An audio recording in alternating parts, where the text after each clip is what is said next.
छी सब सखी बहिन पा। प्रणाम सब सखी के। हम काजल चौधरी कोलकाता से। हमर रजिस्ट्रेशन नंबर अछि 55।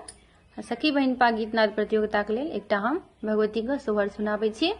आशा करै छी अहाँ सबके नीक लागत। जय मिथिला, जय मैथिली। पालकी चढ़ल मैया एली की रूप सोहावन है। पालकी चढ़ल मैया एली की रूप सोहावन है। बहिना गेलाले रंग लागल ओहार परम मन भावन है। बहिना गेलाले रंग लागल ओहार परम मन भावन है। चम चम चमकनी मोह की खल खल हंसती है। चम चम चमकनी मोह की खल खल हंसती है। बहिना के गले शोभे सोन माँ के हार देखत बड़ा सुंदर गे। बहिना गे लाले रंग लागल ओहार परम मन भावन है।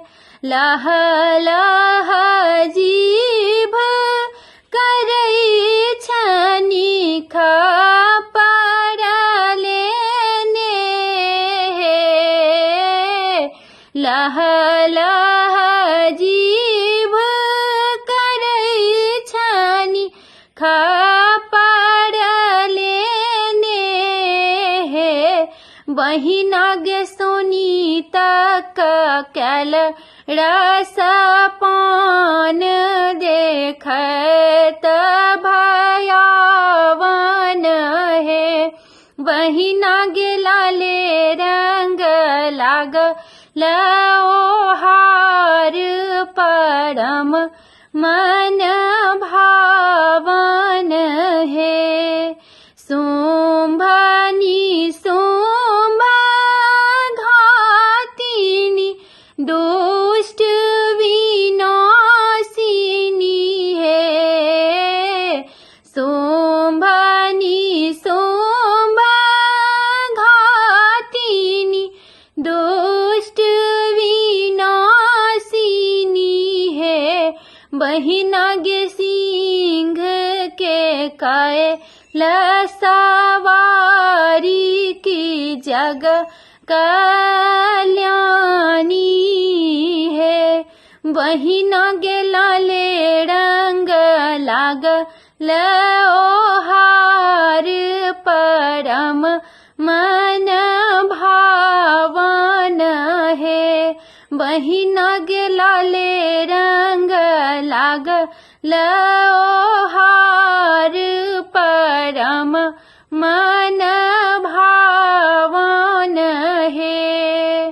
पालकी चढ़ल मैया एली की रूप सोहावन है।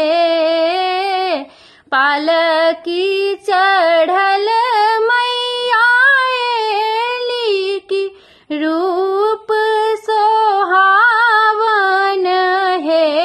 बहिना गे लाले रंग लागल ओहार परम मन